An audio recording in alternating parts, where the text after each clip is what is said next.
Hey guys, Cam here from PhoneDog.com, and we have a special treat for you. This is the unboxing of the Sony Xperia Z2. They've not been released in the States yet, but they are here in the UK, so I felt it'd be rude for me not to show you this. Before we get into the unboxing though, we have to make a special mention of our friends at Best Buy, who often supply us with handsets for things like our one-port Bandit phone giveaway.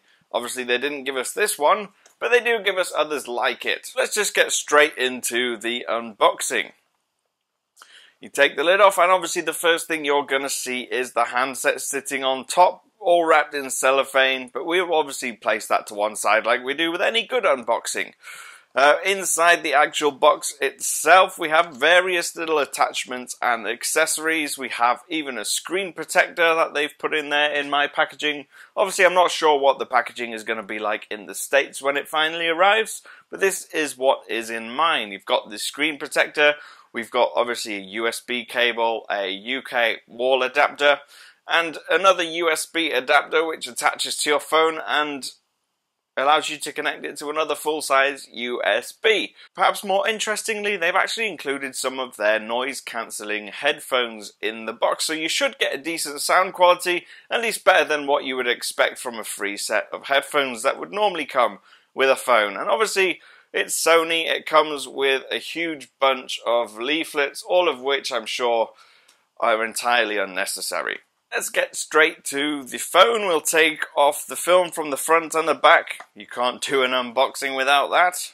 In fact, it's probably one of the most pleasant parts of the unboxing. The phone itself, if we get down to the specs, it has a 5.2-inch Full HD display, a 2.3 GHz quad-core processor, it's IP55 and IP58 dustproof and waterproof, 20.7 megapixel camera on the back with 4K video recording. It has all the Ks.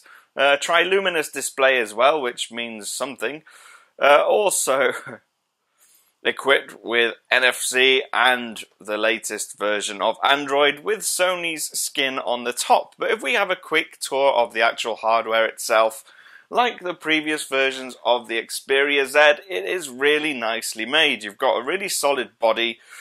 Feels strong in hand, slightly rounded on the corners, but you've got these nice metal edges chamfered on the top and the bottom of the edges. The front and back is entirely glass, so you've got this really nice shiny slippery surface with the camera nicely placed in the top left-hand corner on the rear side of the phone. Top edge, we have the 3.5mm headphone jack, which isn't covered but is still sealed to stop any water or dust getting in. And on the bottom, we have nothing except maybe a lanyard loophole on the corner because people still use those, and a speaker grill, microphone grill.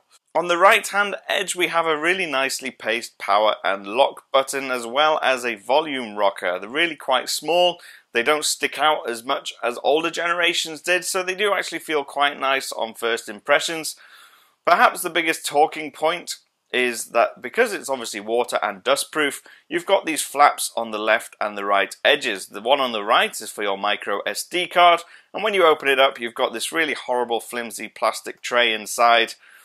That is just terrible. And also on the left-hand side edge, you have got the similar makeup for the SIM tray, another plastic sort of tray in there for holding your micro SIM card, but also you've got your micro USB port nestled inside there as well.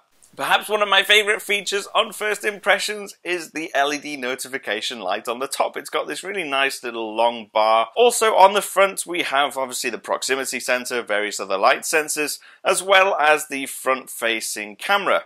What you'll notice most of all on the front is obviously this really big, crisp, beautiful display. We won't go too much in depth into this, but from first impressions, everything seems crisp and sharp. The colors reproduced nicely. Nothing seems overly saturated. Nothing seems overly sharpened. Everything is really crystal clear.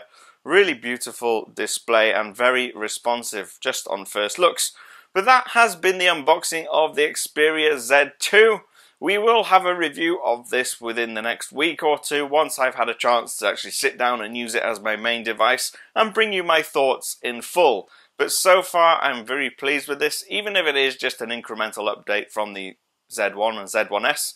It's still a very nice looking and very nice feeling phone, and comes with some nice stuff in the box. I've been Cam. If you want to get me on Twitter, I'm at phonedog_Cam, or just use the comments and let me know what you think of this, the Xperia Z2. I will see you again soon. A little secret of the trade. I've actually already done the unboxing, and this is an empty box. Watch. The magic of film.